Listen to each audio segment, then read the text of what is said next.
전주 바둑 신동인데. 왜 나한테 배우고 싶은데? 아저씨 바둑이 제일 세다면서요. 나부터 선생님이라고 불러.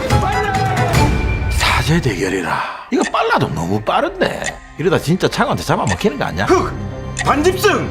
이창호가 이겼다고! 창호가 그랬듯이 이제 제가 창호한테 도전해야죠. 조은현 구단의 전류한 승부수네요. 조은현, 바둑의 세계 최강자였다. 하지만 그 절대 강자도 피할 수 없던 순간이 있었다. 자신이 키운 제자에게 무릎을 꿇은 스승, 그리고 이제 다시 펼쳐진 스승과 제자의 운명을 건 한판 승부. 최후의 승자는 과연 누구일까? 영화 승부, 지금 시작합니다.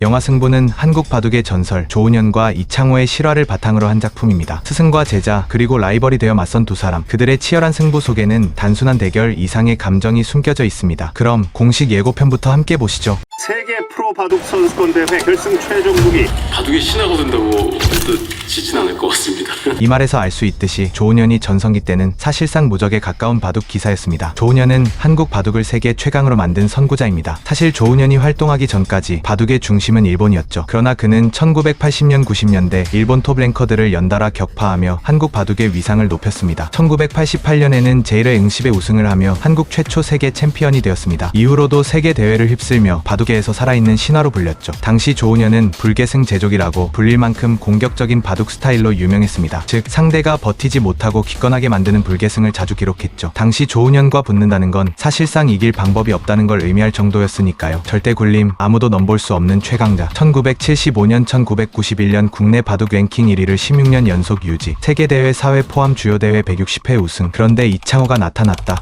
전주 바둑 신동인데. 왜 나한테 배우고 싶은데? 아저씨 바둑이 제일 세다면서요. 나부터 선생님이라고 불러.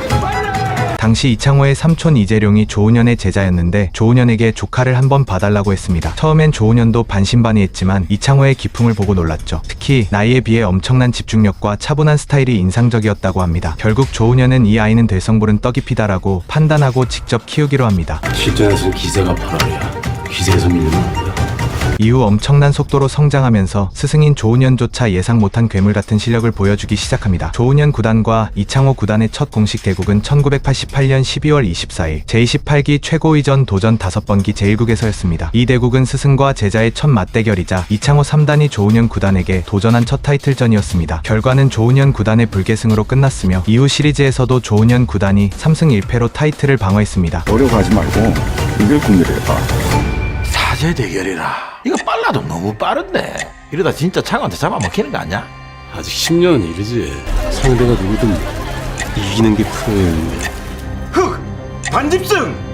이창호가 이겼다고! 이창호 구단이 스승인 조은현 구단을 처음으로 이긴 것은 1990년 2월 2일입니다. 당시 이창호 구단은 만 15세로 제28기 최고위전에서 조은현 구단을 꺾고 우승하며 스승의 타이틀을 처음으로 빼앗았습니다. 이 대국은 스승과 제자 간의 세대 교체를 알리는 중요한 사건으로 이후 이창호 구단은 조은현 구단의 여러 타이틀을 차례로 획득하며 한국 바둑의 새로운 강자로 떠올랐습니다. 덕분에 나도 요즘 많이 배웠나? 내가 언제든 질 수 있는 사람이라는 걸. 하던 대로 하시오. 이렇게 숨죽이고 웅크리는 거 당신하고 영 안 어울려.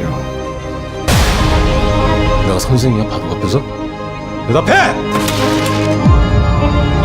창호가 그랬듯이 이제 제가 창호한테 도전해야죠. 조은현 구단이 이창호 구단에게 처음 패배했을 때 그는 아마도 복합적인 감정을 느꼈을 것입니다. 조은현은 처음부터 이창호의 남다른 재능을 알아보고 제자로 받아들였습니다. 그가 성장해 결국 정상에 오른 순간 스승으로서 내가 키운 제자가 이렇게까지 올라왔구나 하는 뿌듯함을 느꼈을 것입니다. 그러나 바둑은 냉정한 승부의 세계입니다. 16년간 한국 바둑의 최강자로 군림했던 조은현이었지만 결국 자신이 가르친 제자에게 패배하면서 세대 교체의 순간을 실감했을 것입니다. 제자가 정상에 오른 것이 자랑스럽기도 했지만 자신의 시대가 저물고 있다는 현실은 씁쓸했을지도 모릅니다. 이 바둑은 길이 남을 명곡입니다.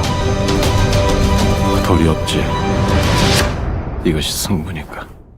조은현은 누구보다 승부욕이 강한 사람이었습니다. 하지만 바둑판 앞에서는 감정을 배제하고 냉정하게 승패를 받아들이는 스타일이었죠. 실제로 패배 후 그는 이창호의 실력이 이제는 나보다 위다라고 인정하며 결과를 받아들였습니다. 그 후 조은현은 점점 이창호에게 자리를 내주게 됩니다. 그러나 은퇴하는 대신 바둑계에서 후배 양성에 집중하며 지도자로서의 길을 걷게 되죠. 그는 내가 바둑계를 세계 정상으로 올렸다면 이창호는 그 정상을 지켜낼 사람이다라고 생각하며 시대의 흐름을 받아들였을 것입니다. 이것이 바로 영화 승부가 보여주려는 가장 큰 감정 감정적 갈등일 것입니다. 영화 승부는 2021년 촬영을 마쳤고 넷플릭스를 통해 2023년 공개될 예정이었지만 주연 배우 유아인의 마약 투약 논란이 터지면서 개봉이 2년이나 연기됐죠. 그렇게 참고 영화가 될 위기에 처했던 승부. 하지만 바이포엠 스튜디오가 배급을 맡으면서 마침내 2025년 3월 26일 개봉을 확정했습니다. 그런데 공식 포스터, 예고편 어디에도 유아인의 모습은 없습니다. 승부는 유아인을 홍보에서 완전히 배제하는 전략을 선택했습니다. 이는 과거 영화 소방관과 비슷한 방식입니다. 음주운전 논란이 있었던 배우 곽도원이 출연한 영화였지만 홍보에서 철저히 배제한 결과 385만 관객을 동원하며 흥행에 성공했죠. 과연 승부도 소방관처럼 논란을 극복하고 성공할 수 있을까요? 오늘은 영화 승부에 대해 분석해봤는데요. 앞으로 이야기가 어떻게 전개될지 여러분의 의견을 댓글로 남겨주세요. 다음에 빠른 영상을 보고 싶다면 구독, 알람 설정 부탁드립니다. 지금까지 리뷰픽스였습니다.